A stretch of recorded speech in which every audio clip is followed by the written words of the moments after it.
Hey guys, today we'll be talking about the Nicaraguan Revolution. Yeah, first we'll start off by giving you some historical context.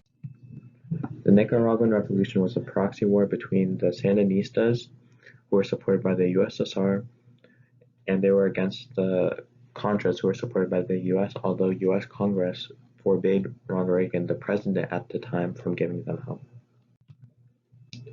The long-term causes of the Nicaraguan Revolution was a Somozan dictatorship, specifically the elections themselves, because they were rigged to keep Somoza in power. Along with this, there was major economic equality present during Somozan rule. 67% of the rural population were illiterate, 59% of houses had no electricity, 26% of urban homes were connected to sewer systems, 54% had no access to safe drinking water, and 69% of rural homes had dirt rooms. The short-term causes consist of the Managua earthquake, which killed 10,000 people while also leaving a majority of people homeless. The United States sent millions of dollars in aid, but ultimately the money was directed to the Somozan regime, where it was spent on the family-owned businesses by the Somoza family, and then the remaining money was spent to build housing for the wealthy. Along with this, on the 27th of December 1974, Sandinistas raided a Christmas party for the ambassador and took the Nicaraguan foreign minister and Somoza's brother-in-law, requesting many demands. 14 Sandinistas to be released from prison, $1 million in cash, a flight to Cuba, as well as a publication on a national newspaper of an FSLN composed statement on Somoza. Later, Somoza ordered the National Guard to destroy the Sandinistas, ensuing the violence. Somoza got support from the US, and they agreed that Somoza would step down from his position after the end of his term. The Sandinistas broke into three factions, all fighting for Cuba's support, but most notably, the Terroristas worked with business owners and even the Catholic Church. Venezuela and Panama directly supported the Sandinistas along with the US. After the revolution, the Sandinistas accepted Cuban assistance, elaborating more in effects of the revolution.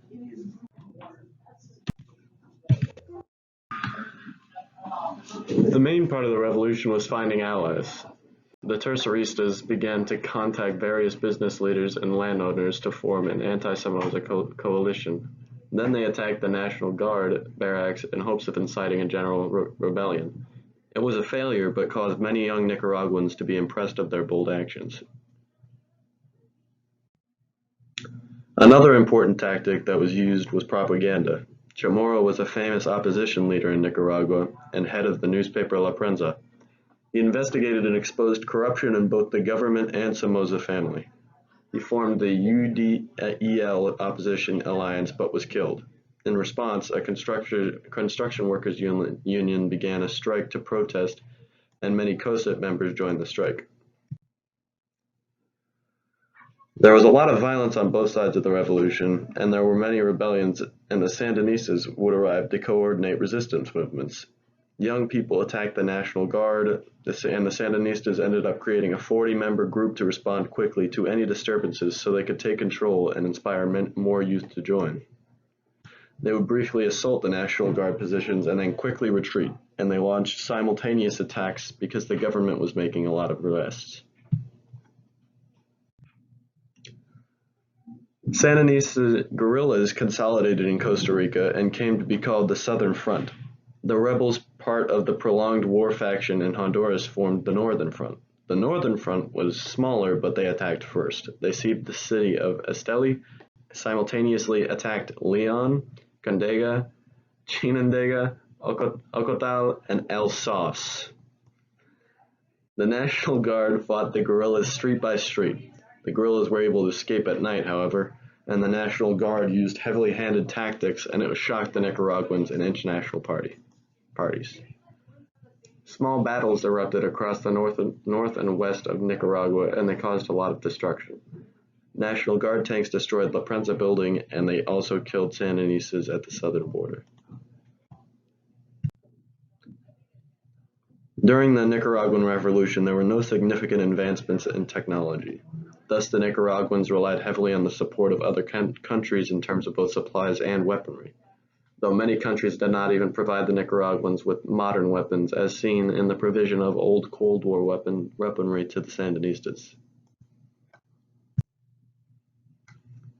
In terms of human resources and mobilization, the manpower was very limited on both sides, the Sandinistas never having more than 3,000 fighters, and the National Guard never numbering more than 10,000 at the greatest strength.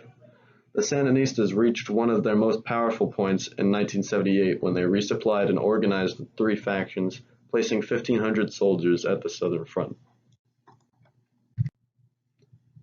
The Nicaraguan Revolution saw the influence of many foreign powers, including the U.S., Costa Rica, Venezuela, and Panama. The U.S. supported Somoza during the war, however towards the end became dissatisfied with the blatant corruption and violations of human rights. Costa Rica facilitated the revolution in their territory through their lack of interference in Nicaraguan activity in their territory. Venezuela supported the revolution due to a friendship between Chamorro and the president Carlos Perez, and Panama's leader was convinced by Perez that the Somoza government needed to be removed.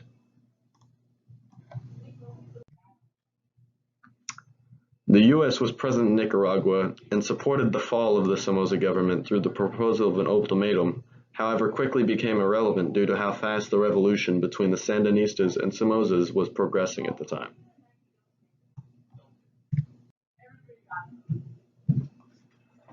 Hey guys, it's me again. Now we'll be talking about the effects of the revolution. The most violent period of the revolution was in 1978 until the collapse of the National Guard and its surrender on 19 July 1979. Many Sandinistas and National Guardsmen were affected, with 600 Sandinistas and 200 to 300 National Guards killed in 1979.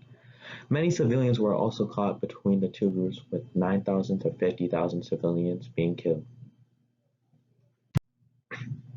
A lot of economic changes occurred in the country immediately after the Sandinistas emerged. A lot of companies, including insurance and mining companies, were nationalized, along with foreign trade banks. All of the Somoza property was seized by the government, and a lot of agricultural land was taken as well. Business leaders feared their property being taken by the Sandinistas. The remaining business owners were unwilling to import new merchandise to sell or invest because they were afraid of the property being taken or seized. COSIP was an association for business owners that protested government seizures, saying that they were a violation of what the junta had outlined in Costa Rica in mid-July. At the end of September, the Sandinistas had a large gathering of their members, which formed the Sandinista Assembly, a group with 27 representatives of each of the three factions. They wanted to create a Marxist state, but gradually, which alarmed a lot of businesses and foreign countries.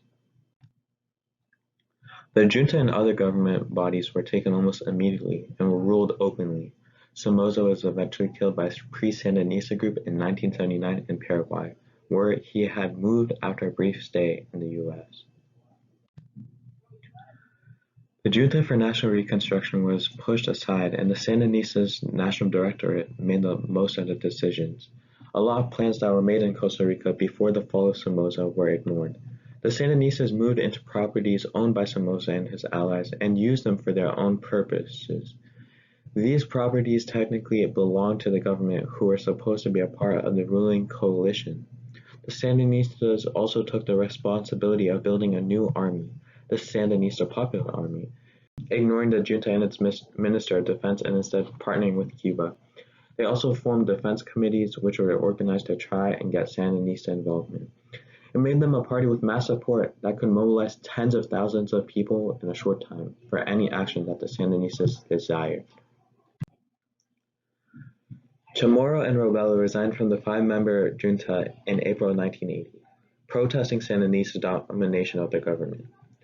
The main violation was a refusal of the Sandinistas to set dates or structures for new elections while taking more control over government institutions. Sandinistas found two cooperating conservative politicians to join the junta, but the Sandinistas were the majority in both bodies. Elections were finally organized and held in 1984. The Sandinista FSLN party got 67% of the vote, with Daniel Ortega being elected as president of Nicaragua. In 1990, a coalition of parties would unseat Ortega. and Chamorro would be elected as the first woman leader in North and South America.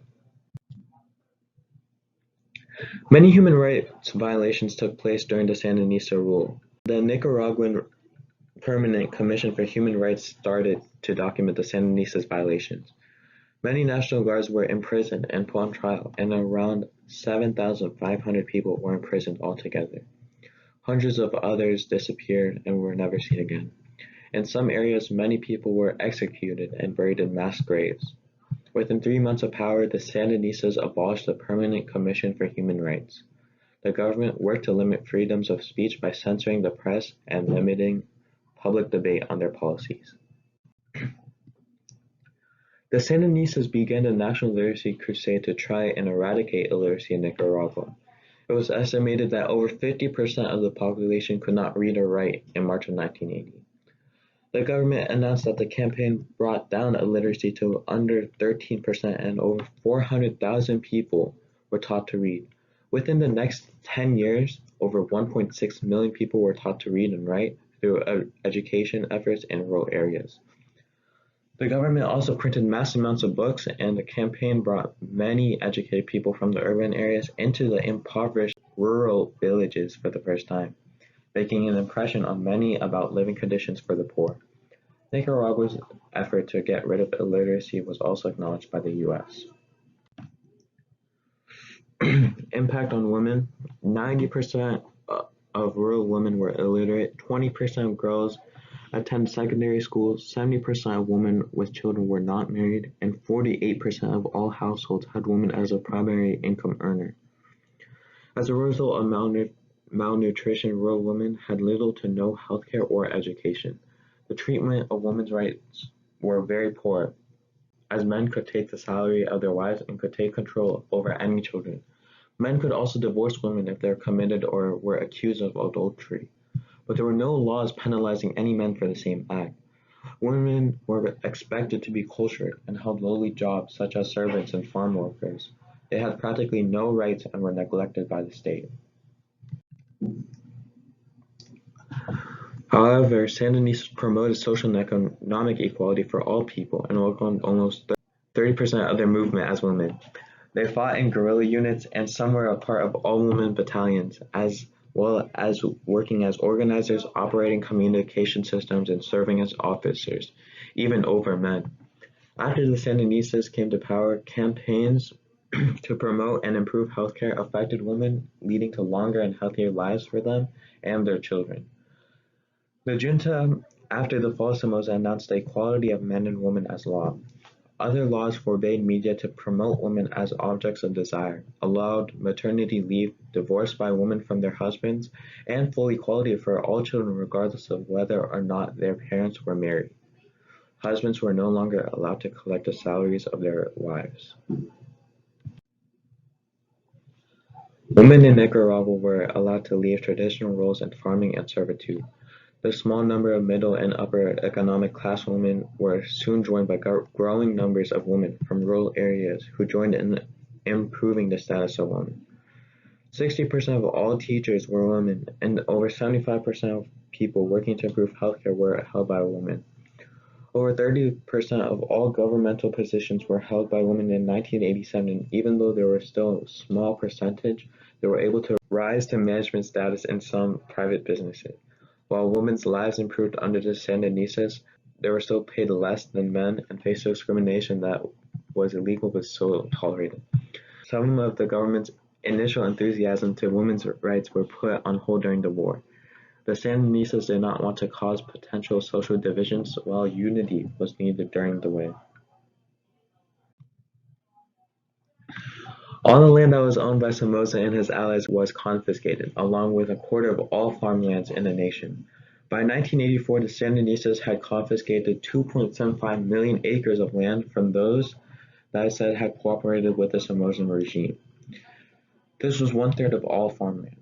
Larger farms were turned into state enterprises, usually employing the same farm workers that had toiled for the larger land owners. In 1983 to 1984, the government changed this policy of large state farms and began to distribute lands to small groups of peasants who worked in cooperatives or even to individuals to counteract the Contras. This gave 1/3 of the rural population their own land to farm, changing the territorial boundaries of land, and also gave the Contras their own land from farmers who feared that the Sandinista government would seize their property. The Archbishop Obando was a primary opponent of Somoza after 1974 at the height of the corruption and scandal as a result of the Managua earthquake rebuilding efforts.